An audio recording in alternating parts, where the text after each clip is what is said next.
ने किया छठे खेलो इंडिया यूथ गेम्स का उद्घाटन। बोले कि इससे नई प्रतिभाएं सामने आ रही हैं। तमिलनाडु के चेन्नई में इसका उद्घाटन किया गया, जिसमें 5,500 एथलीट अपना दमखम दिखाएंगे। पीएम मोदी ने इसके उद्घाटन में घोषणा की है कि 1 लाख करोड़ तक पहुंच जाएगा जल्द ही भारतीय खेल उद्योग। और वहीं देखिए दोस्तों, रामलला की कुछ नई तस्वीरें भी सामने आई है। हाथों में सोने की तीर कमान लिए रामलला की ये तस्वीर तो आपने देख ही ली होगी। और अब श्री रामलला की प्रतिमा पर श्रृंगार भी कर दिया गया। श्रृंगार वाली तस्वीर भी वायरल हो रही है। ये तीनों तस्वीरें जो अभी एक दिन पहले तो ये तस्वीर आई थी जिसमें उनकी आंखों पर पट्टी बंदी थी, और फिर ये सोने के तीर कमान हाथ में लिए हुए रामलला की तस्वीर, और ये सजावट की हुई रामलला की तस्वीर है। घर बैठे ही दर्शन कर लीजिए आप भी। प्रभु श्री राम की कृपा हम सब पर बनी रहे। 22 जनवरी का सभी देशवासियों को बेसब्री से इंतजार तो है ही। और इसी बीच रामलला की प्राण प्रतिष्ठा से 3 दिन पहले आई इस तस्वीर की कुछ खासियत भी आपको बता दूं। 4.5 फीट की ये प्रतिमा है। इस प्रतिमा पर विष्णु के 10 अवतार भी उल्लेखित हैं। ओम, स्वास्तिक और शंख चक्र भी मौजूद है। यही वो प्रतिमा दोस्तों जो रामलला के गर्भगृह में लगाई गई है, जिसके आप और हम जब भी अयोध्या घूमने जाएंगे तब दर्शन करेंगे। इस प्रतिमा की और क्या क्या खासियत है देख सकते हैं आप स्क्रीन पर। रामलला की प्रतिमा को औषधि, केसर, घी और अनाज में भी रखा गया, और अभी अस्थायी मंदिर में दर्शन भी बंद कर दिए गए हैं। वैसे आपको बता दूं, रामलला की प्राण प्रतिष्ठा के दिन शेयर मार्केट में भी आधे दिन छुट्टी रहेगी। केंद्र सरकार की घोषणा के मुताबिक दोपहर 2:30 बजे के बाद खुलेगा बाजार। और भी श्री राम मंदिर से जुड़े कुछ अपडेट है, मैं आपको आगे बताऊंगा खबरें। लेकिन क्योंकि 22 तारीख को छुट्टी रहेगी तो इस वजह से भी आज शनिवार होने के बावजूद पूरे दिन सुबह 9 बजे से लेकर 3:30 बजे तक स्टॉक मार्केट खुला रहेगा, कारोबार होगा। वैसे जनरली आपको बताऊंगा शेयर मार्केट में शनिवार रविवार को छुट्टी होती है, लेकिन आज सेबी की तरफ से कुछ नए ट्रायल किए जा रहे हैं। तो स्पेशल ट्रेडिंग सेशन होंगे। डिजास्टर रिकवरी साइट को टेस्ट करने के लिए भी ऐसा किया जा रहा है। चलिए अगला अपडेट देखिए दोस्तों। आधार कार्ड से जुड़े कुछ बदलाव सामने आए हैं। फॉर्म एनरोलमेंट से लेकर अपडेशन तक आधार कार्ड से संबंधित कुछ नए नियम लागू किए हैं। हाल ही में मैंने आपको डीएलएस न्यूज पर कई सारे नए अपडेट तो बताए, कुछ और नए नोटिफिकेशन जारी किए गए हैं, जिसके मुताबिक CIDR यानी कि सेंट्रल आइडेंटिटीज डेटा रिपोजिटरी में जानकारी अपडेट करने के लिए आप अपने पास के आधार सेवा केंद्र पर जाकर या मोबाइल एप्लीकेशन और उदय के वेब पोर्टल के जरिए भी अपडेट कर सकते हैं। पुराने नियमों में केवल ऑनलाइन मोड में एड्रेस अपग्रेडेशन का विकल्प था, जबकि दूसरे डिटेल्स को अपग्रेड करने के लिए आपको आधार सेवा केंद्र जाना पड़ता था, राइट। लेकिन अब आप मोबाइल नंबर और एड्रेस दोनों ही ऑनलाइन अपडेट कर पाएंगे। और नॉमिनेशन के लिए भी कुछ नए फॉर्म जारी किए गए हैं। अब ये एक एक डिटेल तो मैं आपको बताऊंगा तो बहुत ज्यादा लंबा हो जाएगा। आप फॉर्म 1, 2, 3, 4 से लेकर कुछ और डिटेल देख लीजिए। बच्चों से संबंधित कुछ नए नियम भी लागू किए गए हैं। और भी आप कहोगे कमेंट में तो मैं आपको डीएलएस न्यूज पर आधार से सेपरेट वीडियो बना दूंगा, ठीक है। और फिलहाल अपन आगे बढ़ते हैं दोस्तों अगली बड़ी खबरों की तरफ। देखिए आप, दिल्ली हाईकोर्ट की तरफ से शादी को लेकर एक नई गाइडलाइन जारी की है कि शादी से पहले धर्म परिवर्तन के लिए अब एफिडेविट देना होगा। अगर कोई लड़का या लड़की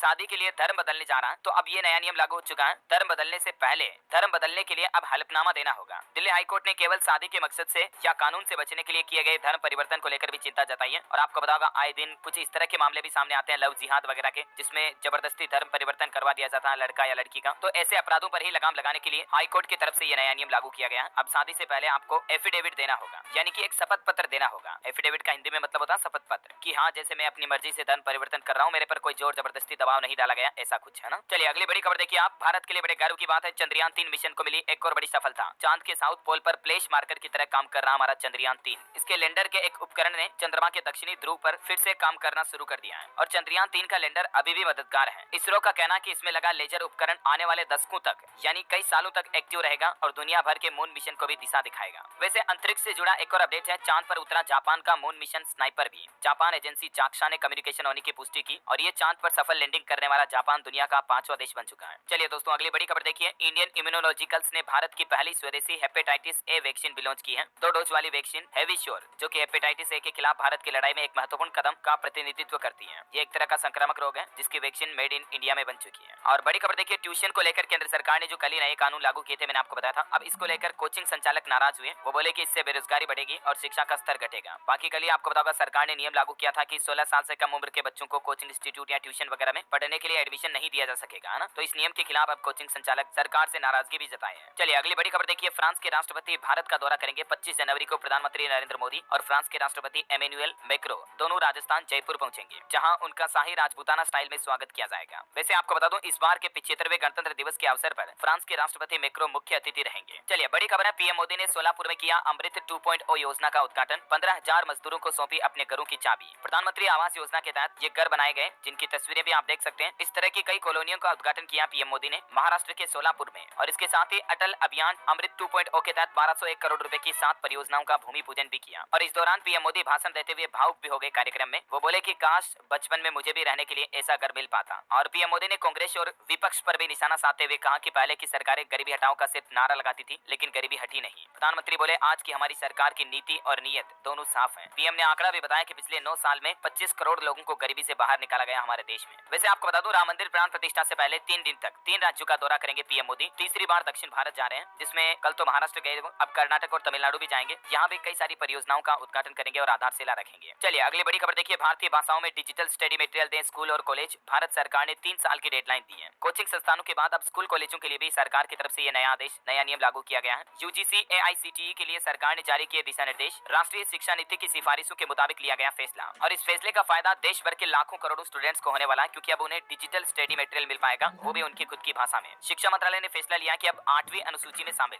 मतलब जो हमारे संविधान में, कॉन्स्टिट्यूशन में 8वीं अनुसूची है, उसमें शामिल जितनी भी भाषाएं हैं उन सभी में स्टडी मटेरियल मिल पाएगा अब स्टूडेंट्स को, और वो भी डिजिटली तरीके से। आपको ऑनलाइन पीडीएफ फॉर्मेट में स्कूल कॉलेजों का स्टडी मटेरियल अपनी भाषा में, जैसे हिंदी, पंजाबी, बांग्ला वगैरह में देखने को मिलेगा, है ना। और वहीं खबर देखिए, पीएम राष्ट्रीय बाल पुरस्कार 2024 का भी ऐलान हो चुका है। 19 बच्चों को राष्ट्रपति सम्मानित करेगी। ये पुरस्कार 22 जनवरी को विज्ञान भवन में एक समारोह के दौरान देश के बच्चों को दिए जाएंगे। और खबर देखिए, मालदीव के विदेश मंत्री मौसा जमीर से मिले भारतीय विदेश मंत्री एस जयशंकर। भारतीय सैनिकों को निकालने पर चर्चा हुई। जमीर बोले कि रिश्ते बेहतर करना चाहते हैं। भारत मालदीव के बीच चल रहे तनाव के बीच गुरुवार को दोनों देशों के विदेश मंत्रियों ने मुलाकात की और कई अहम मुद्दों पर चर्चा भी हुई। बड़ी खबर है, दुनिया की सबसे ऊंची अम्बेडकर की मूर्ति का इनॉग्रेशन हुआ। 206 फीट ऊंचाई है इसकी। 404 करोड़ रुपए के खर्च में इसे तैयार किया गया और इसका नाम दिया गया statue of social justice. Current affairs के हिसाब से बहुत ही इंपॉर्टेंट है, ये पॉइंट ध्यान में रखिएगा। आंध्र प्रदेश के विजयवाड़ा में बनाई गई है ये मूर्ति, जिसका कल शुक्रवार को उद्घाटन किया गया। वैसे आपको बता दूं, इससे पहले तेलंगाना में बनी हुई है अम्बेडकर की 175 फीट ऊंची दूसरी सबसे बड़ी मूर्ति बन चुकी है अभी है। और ये जो अभी सबसे ऊंची मूर्ति बनाई गई है, इसकी क्या क्या खासियत है, कुछ पॉइंट्स भी आप देख सकते हैं स्क्रीन पर। चलिए अगली खबर देखिए, आपकी हेल्थ से जुड़ी एक वैज्ञानिक रिसर्च सामने आ रही। देखिए आप कि तेज दिमाग वाले लोग दिन में भी सपने देखते हैं। हार्वर्ड यूनिवर्सिटी के वैज्ञानिकों की स्टडी में यह बात का खुलासा हुआ कि दिन में सपने देखने से याददाश्त बढ़ती है और सीखने की क्षमता भी मजबूत होती है। अब आप ये सोच रहे होंगे कि यार डीएलएस भाई, मतलब दिन में सपने देखना ये क्या है। आपने कई बार मोटिवेशनल कोट्स में तो ये बात सुनी ही होगी कि ख्वाब सपने वो नहीं जो रात में नींद में देखे जाते हैं, बल्कि सपने तो वो होते हैं जो सोने नहीं देते, दिन में देखे जाते हैं। जी हाँ, तो ये बात सिर्फ मोटिवेशन वाली ही नहीं है, बल्कि ये सच भी है। दिन के उजाले में बैठे बैठे जो लोग बात सपने देखते हैं, फैंटेसी की दुनिया में खो जाते हैं। जैसे इमेजिनेशन करते हैं ना कई लोग बैठे बैठे, यार हमारे पास भी गाड़ी होगी, हमारा भी अच्छा घर बनेगा, बंगला होगा, हम भी घूमने फिरने जाएंगे, एंजॉय करेंगे, एडवेंचर करेंगे, लाइफ में तरक्की करेंगे, अपने वो ड्रीम है ये पूरा करना, फलाना ड्रीम का। कई लोग जो प्लानिंग बनाते हैं ना बैठे बैठे दिन में सपने देखते हैं, इसे कहते हैं, इसे डे ड्रीमिंग कहा जाता है साइंटिफिक भाषा में। हिंदी में इसे दिवा स्वप्न कहते हैं। तो डे ड्रीमिंग हमारे ब्रेन पर क्या असर डालती है, इसको लेकर हाल ही में हार्वर्ड यूनिवर्सिटी के वैज्ञानिकों ने रिसर्च की और इस रिसर्च में बड़े ही चौंकाने वाले नतीजे सामने आए हैं कि दिन में सपने देखने से हमारे दिमाग में जो बदलाव होते हैं ना, इससे हमारे ब्रेन में न्यूरोप्लास्टिसिटी डेवलप होती है और ये दिमाग को किसी बदलाव को एडॉप्ट करने और उसके मुताबिक खुद को बदलने में भी मदद करती है। और इतना ही नहीं दोस्तों, वैज्ञानिकों ने रिसर्च में पाया कि इससे सीखने की क्षमता और मेमोरी पावर में भी इजाफा होता है, याददाश्त मजबूत होती है। अब आप मुझे कमेंट करके बताइए कि क्या आप भी इस तरह की इमेजिनेशन, काल्पनिक दुनिया में खोए रहते हैं कभी कभी दिन में। अगर खोए रहते हैं तो अच्छी बात है। ये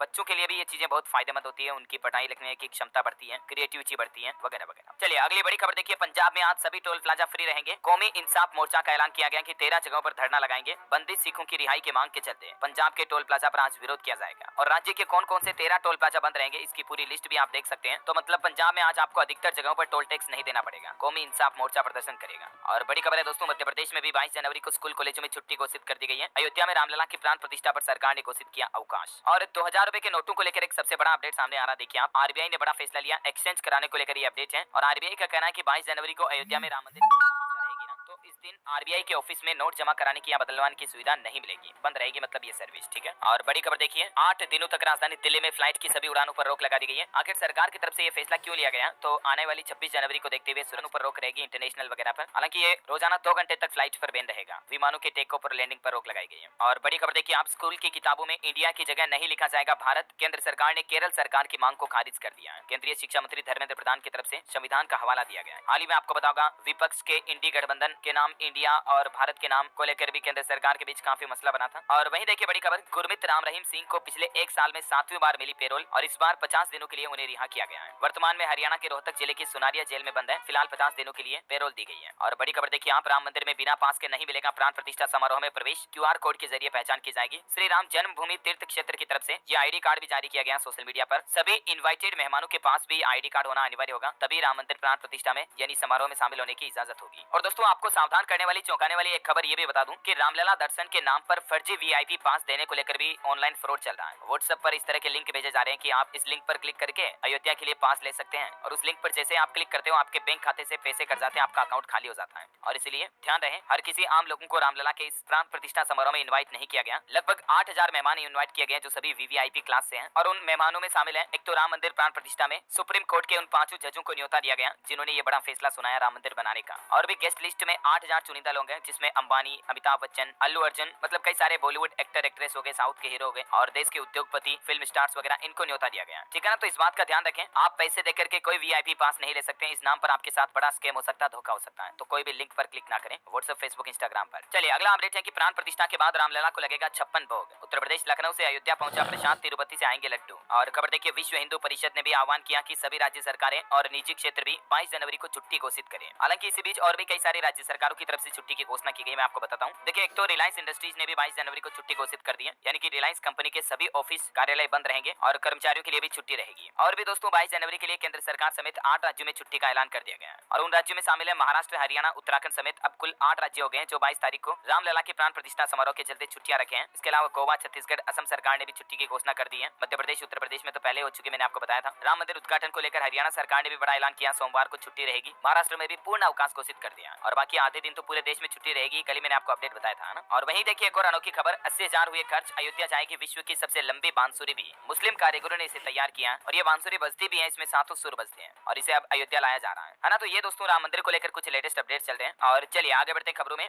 देखिए कोरोना बुलेटिन पर खबर आ रही कि देश में JN वेरिएंट के मरीजों की संख्या बढ़कर 1378 हो चुकी है, जिसमें सबसे ज्यादा JN1 के मामले महाराष्ट्र में दर्ज हैं और भारत में पिछले 24 घंटों के दौरान भी 355 नए मामले सामने आए। चलिए अब बड़ी खबर देखिए, हिमाचल प्रदेश में सरकारी स्कूलों का 6 ड्रेस कोड तय हो चुका है। लड़कों के हेयर जेल कलर पर रोक रहेगी, लड़कियों की कमीज घुटने से 1 इंच नीचे रखना जरूरी होगा। ये नई गाइडलाइंस जारी की गई है हिमाचल सरकार की तरफ से बच्चों की स्कूल ड्रेस को लेकर और इसी साल नए शैक्षणिक सत्र से ये नए नियम लागू होने जा रहे हैं। अब ज्यादा टाइट और अत्यधिक खुली मोरी वाली फैशनेबल पैंट पहनकर स्कूल आने की इजाजत नहीं होगी। जो बच्चा फैशन करके आएगा उन्हें स्कूल में नहीं घुसने दिया और कोई भी बच्चा स्कूल में हेयर जेल या कलर लगाकर नहीं आएगा, मतलब बालों को वो टिकटॉक वाले चपरी जैसे बना के आते हैं कई बच्चे, ऊपर करके कलर वगैरह लगा के बालों में, ऐसे करके नहीं आ पाएंगे। अब ये स्कूलों में बच्चों के लिए नए नियम लागू कर दिए हिमाचल सरकार ने। अच्छा, इसके अलावा भी शरीर पर टैटू, लड़कियों को नेल पॉलिश के साथ स्कूल आने की इजाजत नहीं होगी और छात्राओं को घुटने से 1 इंच नीचे तक लंबी कमीज बनानी होगी। और ड्रेस के लिए टोटल 5 विकल्प दिए गए हैं। ये 5 पॉइंट्स भी आप देख सकते हैं स्क्रीन पर, थोड़ा सा वीडियो को पॉज करके देख लीजिएगा। और लड़कों के लिए भी सफेद रंग की शर्ट, डार्क ग्रे पेंट वगैरह, महरून कलर की ब्लेजर, ये अब मतलब ड्रेस कोड के तहत रूल्स लागू कर दिए गए हैं हिमाचल में, है ना।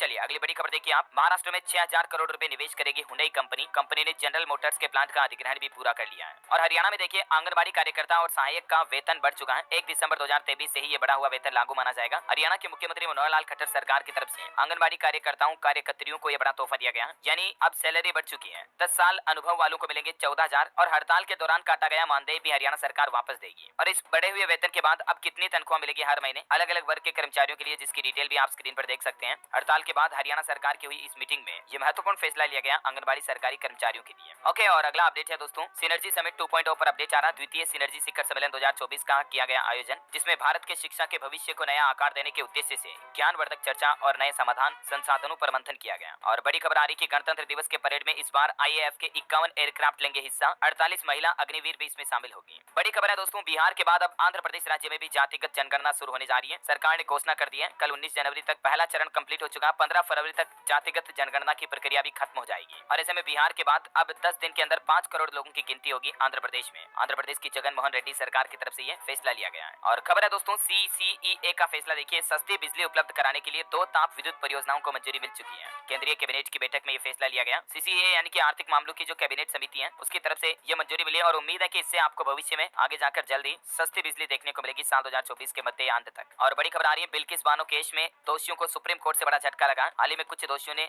सरेंडर करने के लिए ज्यादा वक्त मांगा था, लेकिन 21 जनवरी तक एनी हाउ सरेंडर करना ही होगा। सुप्रीम कोर्ट ने वक्त देने से इनकार कर दिया है। खबर है दोस्तों, स्पाइसजेट कंपनी ने घोषणा कर दी है, दिल्ली, पटना समेत देश के 5 शहरों से अयोध्या के लिए सीधी फ्लाइट सेवा शुरू होगी। चेन्नई, बेंगलुरु और मुंबई से भी नॉन स्टॉप सेवा शुरू करने की घोषणा की है स्पाइसजेट ने और फरवरी से ही ये रेगुलर सेवा शुरू हो जाएगी। रिलायंस जियो के कस्टमर बेस पर आंकड़ा आ रहा है कि 5G के कस्टमर में शानदार बढ़ोतरी हुई, 47 करोड़ से ज्यादा सब्सक्राइबर्स की संख्या हो चुकी है जियो की। और जियो तो इंडिया का सबसे स्ट्रॉन्गेस्ट ब्रांड भी बन चुका, मैंने आपको कल ही बताया था इस बारे में, अपडेट है ना। और चलिए मार्केट से बड़ा अपडेट आ रहा है दोस्तों,